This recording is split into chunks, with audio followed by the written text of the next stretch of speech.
Guys, so we are here. Special event. Double feature of The Force Awakens and The Last Jedi. Yes! I'm sort of walking down here, just so I can talk to people. I'll get a quick shot of this Black Panther. It's pretty cool. So we just got, we bought some collectible tins, all three. It's really cool. We also got some giant collectible Topps cards, which is great. I'll show those later. I'm waiting on best friend Ty. You've seen me in a couple of videos of these. He is running late, so I'm here with my dad. He's kind of having to get off work a little late, so he's gonna come toward the end of Force Awakens and then be here for The Last Jedi. It's gonna be really cool. Also, make sure you guys follow my Stardust to see my initial reaction first off. So that's essentially first time reaction right after, so that's really cool. So make sure you guys check that out. I'm gonna film going into the theater because it's pretty cool, and then sit down and enjoy it. And then I'm gonna capture my audience reactions with another channel, which is always linked down below from now on. So check that out, guys, and I'm super pumped. See you after Force Awakens.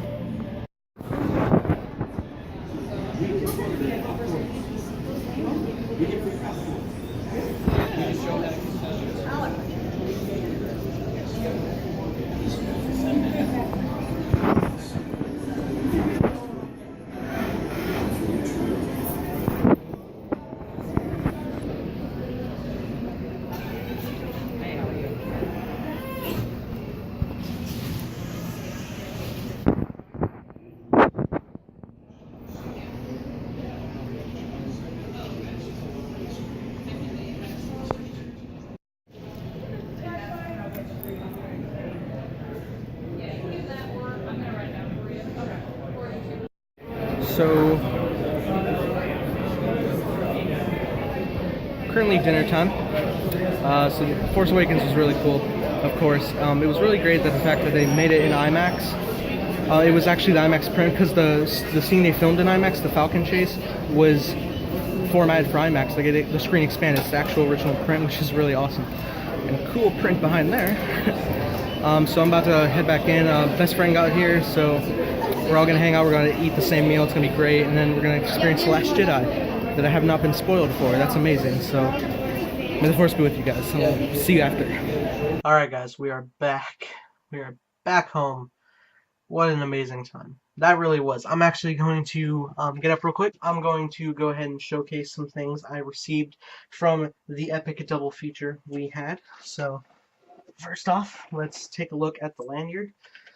It is really beautiful. There's no special printing, just red. I'll go ahead and stand up here. You can see I believe they're called Praetorian Guards. I'm probably slightly wrong on that, but hey, that's really cool. And flip on the back. It's really cool because see if I can bring it in close. Really focus. So you can see you got the double feature, December 14th. 3 p.m. Force Awakens, 6 p.m. Last Jedi, and, you know, share. Hashtag Last Jedi, hashtag share AMC. Always cool. Definitely. Additionally, got a lot of these big, huge Topps trading cards. Now I'm going to, got codes here for Disney movie rewards that I'm keeping. But I can show you what I got. So we got Kylo Ren's lightsaber and Rey/Luke's Graflex lightsaber. Love it. Got the guard helmet and a porg. That's fun. And we got a commander pilot helmet, you know, kind of like a first order version of the Death Star Trooper helmet, and C-3PO on the back, which I thought was an interesting pair. Helmets and then random character. I did get another guard helmet and porg. I got another Kylo Ren Luke Graflex saber, and then I ended up getting the Executioner Stormtrooper helmet and Poe Dameron's helmet. Very cool. And it does not stop there, people, because this wasn't free. We paid for these. But it's such a cool thing to have. We got all three popcorn collector tins. Right here we have the super embossed, you can even see it glimmering, the Celebration teaser poster for Star Wars Last Jedi. It's basically the same all the way around, just like that. Got BB-8 Porg and Poe helmet, Star Wars Last Jedi container,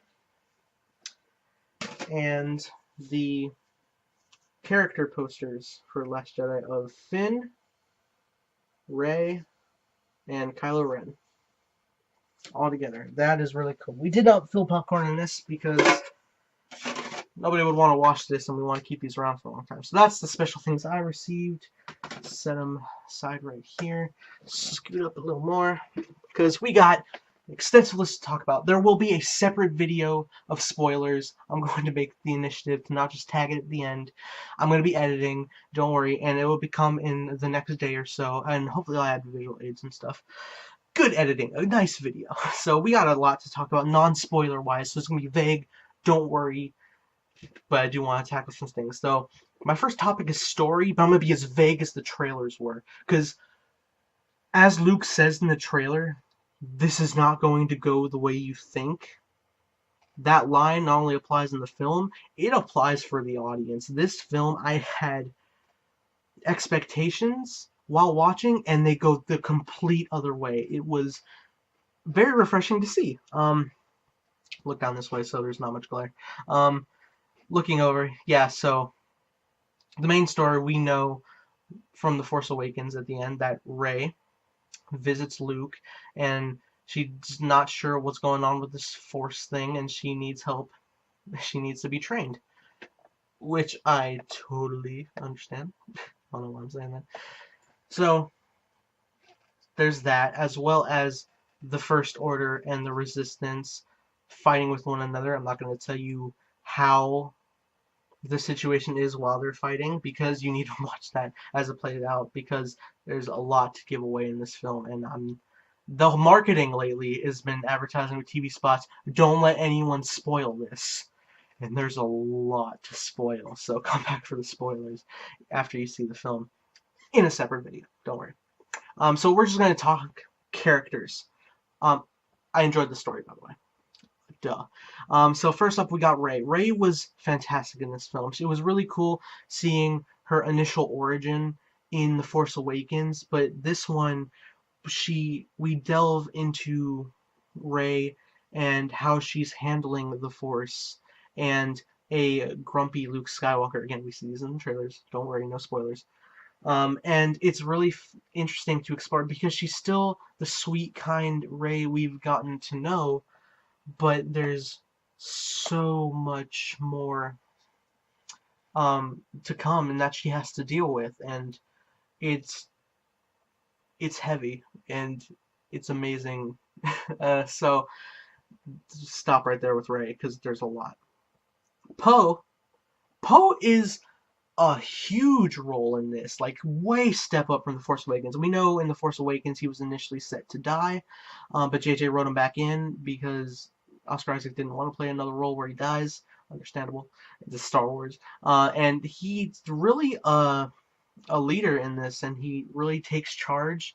And it's really fun to see his interaction with Laura Dern's character, as well as Leia. And we're going to get to Leia. Don't worry. It's just great seeing Poe back. Oscar Isaac does an amazing job. Daisy Ridley does an amazing job as Rey. Next topic I have is Finn and Rose. Finn and Rose have a great chemistry together. They really play off each other very well, and the side adventure they go on is really cool. Where they go and what all that happens is, there's a lot of heart with the characters in this film, and it does not disappoint, and I have to be as vague as I can with this. General Hux is a big command role in this film, more so than in The Force Awakens, and he's not having it a lot of the time. He needs to get stuff done, and things don't always go his way, and he gets pretty frustrated. He doesn't get like Kylo Ren destroying things in Force Awakens frustrated, but I'm sure if he was on his downtime, he would. There's a lot of pressure down his neck from Snoke. And here we have Kylo Ren as the next topic. Kylo Ren, Ben Solo, himself. If you're watching a review for Last Jedi, you must have seen Force Awakens. So seriously, Kylo Ren is a very complex character in this film. You see in the main trailer that came out how he's in his ship flying, and he locks on to Leia's ship, and that is a big pivotal moment, and you see his struggle of whether or not he can actually go through with it. And that type of struggle is felt throughout the entire film, and how he has to deal with it and overcome one or the other. And it's very fascinating how he interacts with Snoke, Hux, and more. So it's a real treat. Adam Driver shines in this role. He is incredible. The best casting for Kylo Ren. I really have to commend how Adam Driver looks like a grown adult because he is in real life, but in the film he looks so young. It's really impressive how he's able to do that transformation. Snoke in this film, Snoke is very much what we know him to be. He is the emperor behind it all, and there is big confrontation involving him, and there's not much more I could say without giving anything away. So we're gonna move on, but I very much enjoyed Snoke. I think he looked a lot better than he did in The Force Awakens. I thought the CG worked out very well, and Andy Serkis did a great job delivering his lines. And we've seen in the promo images how Snoke has the flashy gold robe. It's a lot shinier in marketing and products. In the film, it's not as shiny of a gold robe, and it blends and fits with him well. That's all I'll say. Now we got Princess Leia. Carrie Fisher's performance of Leia in this film was great. I heard a lot of people talking about The Force Awakens, how she gave kind of a bland delivery, or some scenes weren't acted very well. I don't know what you're talking about, because I just rewatched The Force Awakens literally in theaters right before this film, like 40 minutes before this film. And I gotta say, she acted very well, and in this film, she acted very well, and there's some scenes that will tug at your heart. Not only with the fact that Carrie is gone, but the fact that where the character of Leia ends up, and who she interacts with. It's very big stuff, and this film is a very emotional film. It's very emotional fueled. It tugs at the heartstrings. There's a lot of humor, but overall, it all blends together so well, and especially with the Leia moments. Luke Skywalker, we know from the trailers, he's very against wanting to train. He just thinks the Jedi should end, and of course, eventually he comes around to training Rey. That it is in the trailer, but not without some questionable things happening that give him doubt. And Luke is surprisingly very humorous in this film, and that was actually a pleasant surprise. It is the humor, upbeat Luke that we know from the original trilogy. More so the humor, more humor than we see in the original trilogy, but he is upbeat like he is in the original trilogy at times, and it contrasts with his very depressed state that he's in, and Mark Hamill does both very well, and this is his best performance as Luke Skywalker. That is a fact. It's an opinion, but it's a fact. Side things. We got Chewie, Porg, C-3PO, R2-D2, BB-8. We're gonna knock through them real quick.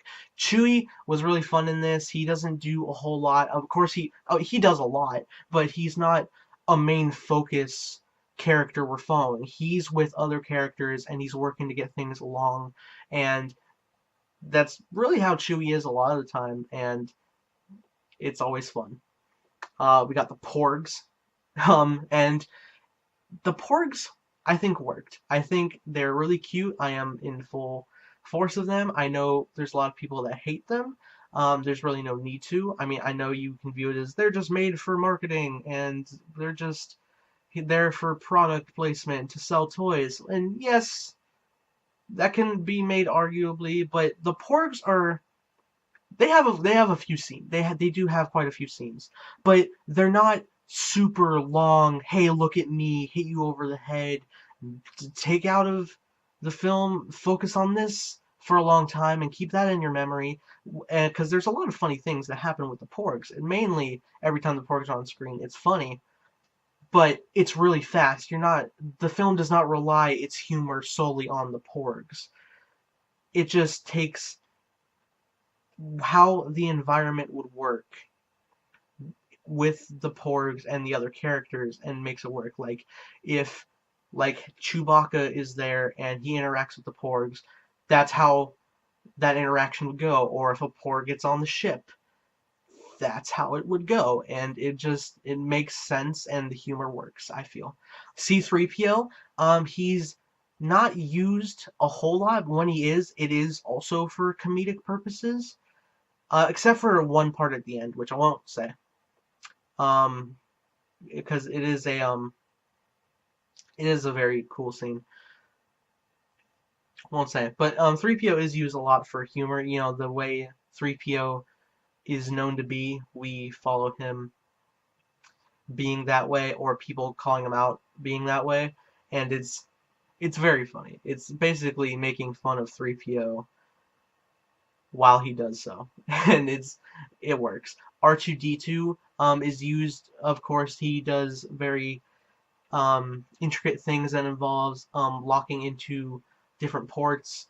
Also, he brings humor, and he does meet up with Luke Skywalker, and there is something that happens that was very beautiful to see, and you will have to see the movie to know what I'm talking about, but it was great. And BB-8 shines. BB-8 is back. He's not as, hey, look at this thing that we can definitely market, and like he was in The Force Awakens. Not to say he was made only for marketing, but BB-8's very marketable. You cannot deny that. And in this film, also he's used with humor, but he also like helps out the team and gets them out of sticky situations very creatively, and there's a lot of great moments with BB-8, honestly. It's very great. So that's it with characters. Let's move on. This is already a very long video. We got cinematography. Now, the cinematography that you see showcased here is, I think, very similar to the cinematography you see in Looper. It might be the same cinematographer that worked on Looper. I have to check my facts. But the film, I think, looked very not bleak. It looked very serious. This film is not as colorful as The Force Awakens was, and that's mainly contributed to the different environments chosen, because there's a lot of muted color environments they go to. Not to say that there isn't color, there is, and it pops when it pops, especially 3PO. But I just think the cinematography looked very, very good, and it worked with the overall tone of the film. Definitely, I wholeheartedly believe that. Moving with the visuals, I have written down worlds, spaceships, and lightsabers. The worlds are really cool. We visit the planet Crate, the salt planet, the red and white salt planet. It is a very beautiful planet. I very much enjoy Crate. It's not Hoth. It's not a Hoth clone. It's very different to Hoth. Even though it has a white surface, it has that red undertone, and you do see more of Crate's interior, and it's very beautiful. I love it. We also visit Canto Bight, which is a casino world, and that is very fun. Granted, we don't really see it in the trailer, so I won't go over too much of what... I'm not going to go over anything that happens on Canto Bight, but it has been revealed in articles and magazines that this is a casino world.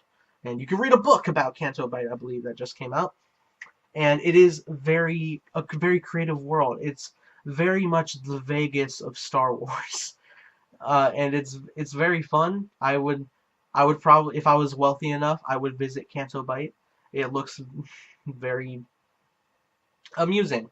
Um, Act 2 also looked very beautiful. The Ireland island of, I forget the name. Oh my god. Skellig Michael Island. That's it. It looks beautiful the whole time we're there. It looks great. We got the spaceships. The spaceships looked very cool. Very cool. The Star Destroyers, the X-Wings, the Resistant Bombers, the Millennium Falcon, they all look beautiful. The Walkers looked great. The TIE Fighters, Kylo Ren's TIE Silencer, I think everything was top-notch in the design of all of the spaceships and vehicles. It was beautiful. Now, I wanted to talk about lightsabers. I actually had a big thing with this. Lightsabers, they look a lot more thick now, don't they? I think that's because we're seeing them in like bright light settings most of the time. With Force Awakens and Last Jedi, it's like the main white core of the light is very thick, like it's the entire blade, and then there's the slight color glow around it. I just thought it looked interesting. They look a lot more dense, and that's not a bad thing. I think they look great, and when they're clashing, they look beautiful. But it's just something I noticed and I wanted to talk about. It's not a negative. It's fairly positive, or it's really not even either that. It's just an interesting observation I focused on, and they were a lot thinner in A New Hope, especially with Obi-Wan versus Darth Vader. So with that, let's move on to the last two things. Number one, practical effects. Misspelled that. Practical effects were used a lot with the creatures in this film, and I'm not gonna, never mind, shut up. Shh. Watch the film. The practical effects were top notch. I loved the look of everything. I'm sure there were plenty of moments where they scanned they did model everything first, and anything they needed to CG, they scanned it into a computer, so they have that model in the computer and they can make it do whatever they need it to in a high speed setting that involves big movement with those animatronics. But when it is just in use of animatronics, it's animatronic and they embrace it, and it works very well. Like, all the porgs were animatronic and they looked very good. Like, you can tell they were animatronic because they have that movement that, like, they can't just be like super fast flutter. It would be like there's like a lower frame rate you would see, and that's not bad. It's just something you notice from a film technical standpoint, but it just looks very nice.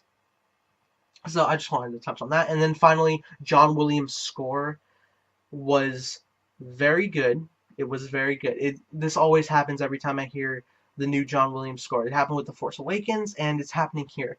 Starting out, there are some key moments of the music that plays that sound incredibly beautiful and are the big standout tracks that are going to get the most replays. And then there's other things that you don't have much of a chance to listen to because there's other stuff going on. You're focusing on the story. But I'm going to be seeing this film a couple more times, and I'm going to be obviously owning the Blu-ray when it comes out, and I'll be checking out the music and hearing the full soundtrack whenever it probably is online right now, if not soon. So I'm going to be listening to it, and then I'm going to hear new stuff like, oh, that worked, that sounds nice, and then it's going to grow on me, and the whole soundtrack's going to be a masterpiece because it's John Williams. So that being said, guys, at the end of this super long review, what is my rating? What is my score? Well, I don't know. What is the Star Wars nerd gonna give this? There's no hiding it. I super love this film. Seriously, I have made a point that The Force Awakens, I have talked so much, my throat hurts. Oh my god.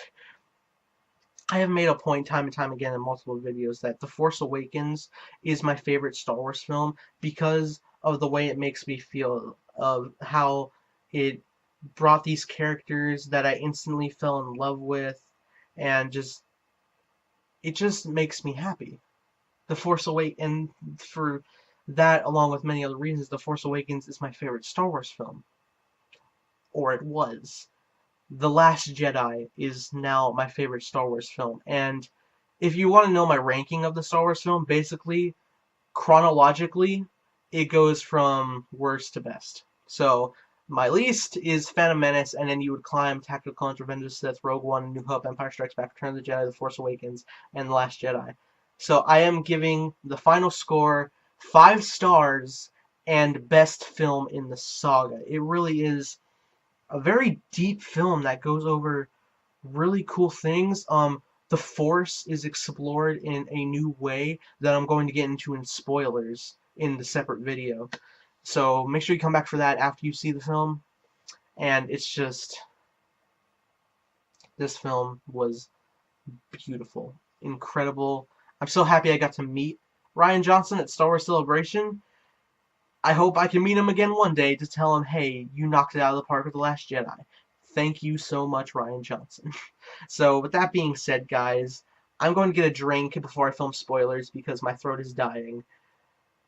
And that being said, I hope you have a great day, great weekend, great winter, great Christmas, great everything, and go see The Last Jedi a few times. It's likely to make $1 billion. So, that being said, hope you have a great day. May the Force be with you always.